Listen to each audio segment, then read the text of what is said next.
Hi everybody, my name's Tim Gresh. I'm a professional bike fitter in Westchester, Pennsylvania. This video will be on crank length, why you might consider going shorter, and kind of a general overview on what I think of crank length in 2024 and beyond.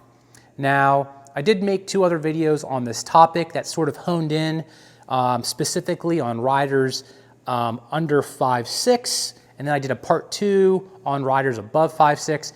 This video is going to be a little different. It's just going to be kind of like a generalized video on just kind of what I think of crank lengths overall. Now, just a little recap on why you might consider shorter cranks. The first one would be when you go shorter, it will improve stability in the saddle.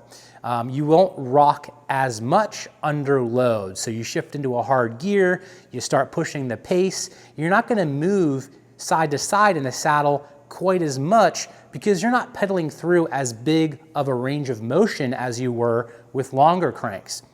Now the other thing is with shorter cranks, there's less load on the joints. So typically a rider that moved to a shorter crank will feel a little better in their knees and their hips. So improved stability, improvement on the joints, I mean, that's all really good things. And I see this all the time. Here in the studio, I fit hundreds of riders. I've been paying close attention to crank length.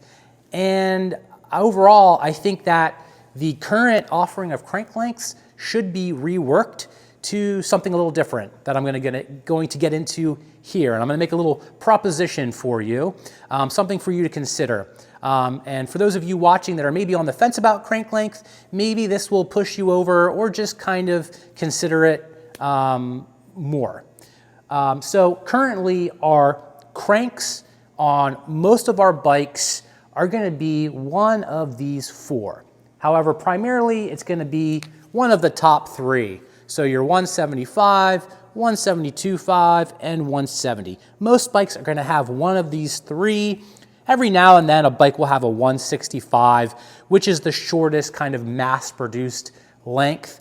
Now, throughout my years of working in bike shops, we never really talked about 165. It was sort of something that I guess would show up on a very tiny bike, or I would always hear about it being used on a track bike, but we really never talked about it much. It was very much like the Outcast. These were the big three cranks that every bike has. And even to this day, I would say it's still the case. Well, what I've been finding is that I'm not that big of a fan of these three. I mean, they're fine, but the best one of all of them is the 165. I think most riders will feel good at 165. Caveat there would be riders under 5'6". You probably need shorter than that yet. Now, with that said, what do I think should be the way crank lengths are done in 2024? This is my proposition. And that would be that bikes come with these lengths right here. So your longest crank would be a 165, and then you would go down from there in 5 millimeter increments, and your outliers would be kind of your legacy cranks would be your 175, 172.5, and 170. These are just your legacy old school cranks. For anyone that just kind of likes those lengths, they've been using them for a long time, it just kind of works for them, great. But these are sort of like on the back burner, but these are your main cranks here. Now, if I were to show this to somebody in the early 2000s when I was working in a bike shop, they'd probably think I'm crazy. But here we are in 2024, and bike fitting, I think, has advanced quite a bit more. And at least for me, I can only speak for myself. Being here, working with customers day to day, one-on-one, I've been seeing amazing results going to shorter cranks. I also offer a money-back guarantee on my bike fitting. So I would not be making recommendations if I felt that it was going to harm the rider. In fact, I probably would have advised shorter cranks earlier in my career because frankly, I really only started diving into crank length maybe 5 or 6 years ago, because I think I was a little intimidated by the industry telling me that it was not good to go to 165 if you were like a 6 foot tall person. It's crazy to even consider that.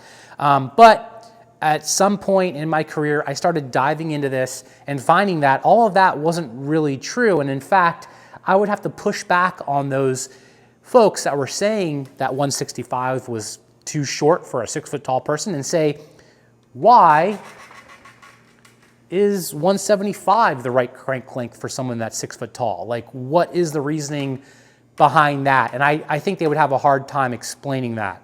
So there's my perspective on crank length in 2024. Let me know your thoughts in the comments below. And if you're looking at going to a shorter crank, try a 165. If you're on one of these popular three, the 175, 172.5, and 170, try 165s. I don't see any harm in it. You'll probably like them. So with that, thank you for watching, and until the next video, enjoy every ride.